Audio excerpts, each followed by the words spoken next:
In addition to Chief Dariapa's comments about Mr. Petrie, obviously he was not a lawful gun owner. Good morning, everyone, and thank you for attending. I'm Chief Nishan Dariapa of Peel Regional Police, and it's my pleasure. Joining me today is Chief Stephen Tanner from Halton Regional Police, Chief Frank Bergen from Hamilton Regional Police, Staff Superintendent Rob Johnson of the Toronto Police, Her Worship, City of Mayor Bonnie Crombie. We also have Chair of the Police Services Board, Mr. Ron Chatta, and of course, Detective Michael Mavity from Peel Regional Police's Homicide Bureau. On September 12th, at approximately 2:15, officers responded to a shooting at a coffee shop at 3110 Argentia Road in Mississauga. Upon arrival, officers found Constable Hong deceased at the scene. At the time, Constable Hong was in Mississauga for a training day to instruct a motorcycle operations course that was sponsored by Peel Regional Police at one of our training facilities nearby.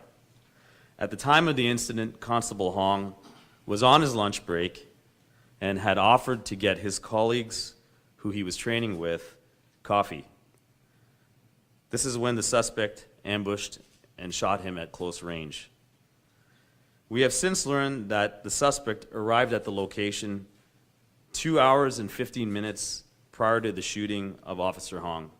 What happened was, after the murder of Constable Hong, the suspect immediately fled the coffee shop across the road to an adjacent parking lot, shot and carjacked another victim, and stole the vehicle.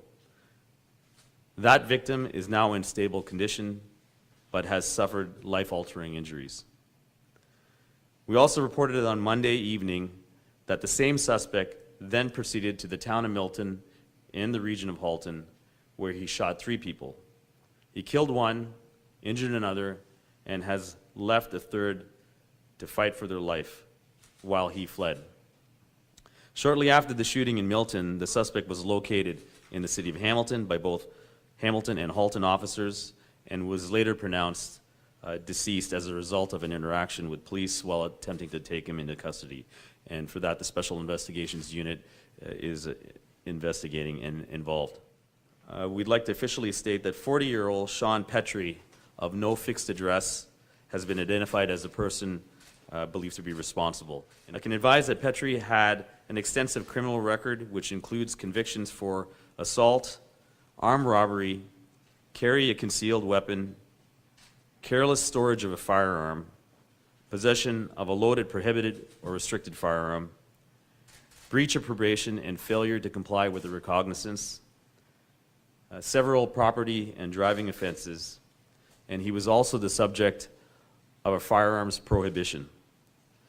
I can advise that in March 2007, he was placed on the national flagging system after being deemed a high risk to reoffend for an offense which occurred in 2005. His last conviction was in 2015 for a criminal driving offense. I can also say that investigators have interviewed known family of Mr. Petrie and learned he was estranged from them, and depending on which family member that they had spoken to, for a period of 1 to over 5 years.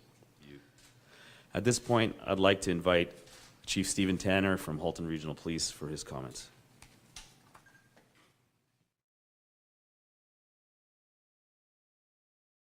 As you know, these last few days have been an incredibly challenging time, not only for the policing community, but also for our entire communities of Halton, Peel, Toronto, Hamilton, and in fact, Canada as a whole.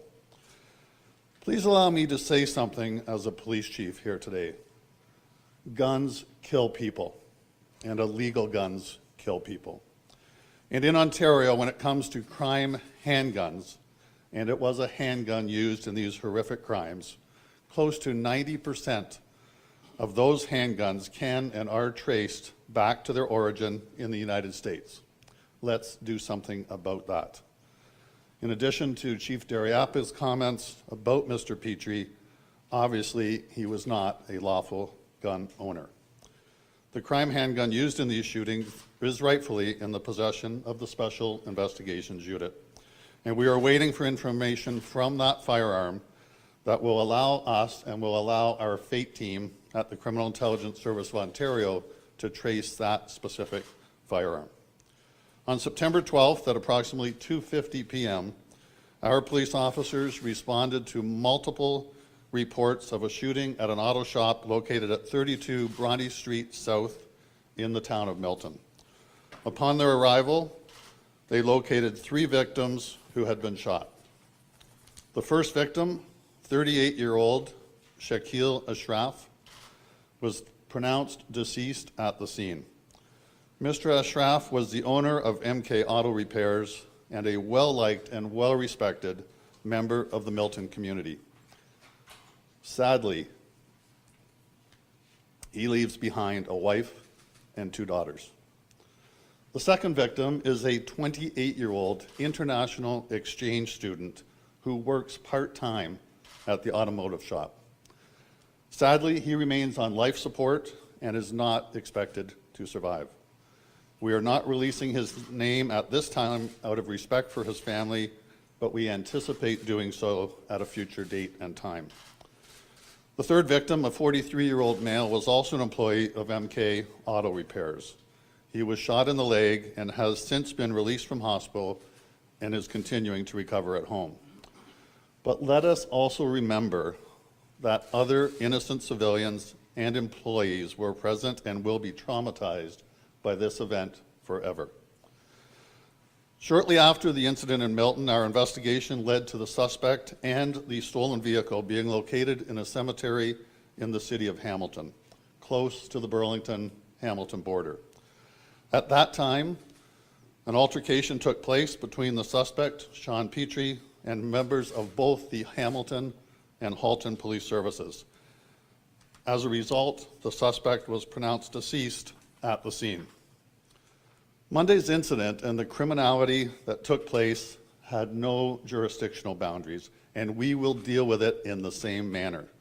The Halton, Peel, Hamilton, and other police services involved will continue to work in full cooperation and corroboration with one another as we do, and as we piece together further details of this violent crime spree.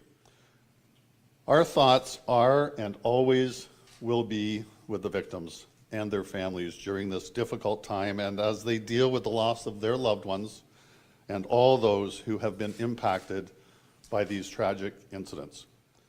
To all of the frontline responders, our 911 communicators here in Peel and in Halton, staff, and all of our policing and community partners, I thank you for all of your support and for the bravery and heroism that you so clearly exhibited on this terrible day.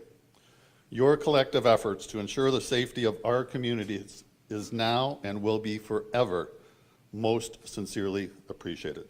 Thank you very much. I just have one more for Chief Tanner. I want to talk about the gun. You alluded to 85% of the guns come from the U.S. Is this gun from the U.S. or do you know yet, or is that what were you trying to say there? Yeah, actually, more recently this year, and I checked in with the people from the FATE program, firearm tracing experts at the Criminal Intelligence Service of Ontario. This year, the number is actually up closer to 90% of handguns used in crimes are traced back to the United States if they could be traced. There is a percentage that cannot be traced because the serial number has been obliterated and cannot be brought back, or they're ghost guns that have been manufactured. We do not know at this point if the gun is from the United States because the firearm is in the hands of the Special Investigations Unit, and we're just not able to access the serial number yet. We have to be very careful with the handling of this firearm. I'm hopeful that the FATE program will at least have the serial number soon so that we can confirm whether or not it is from the United States. But I can say, Joe, it's 90% probability that it is.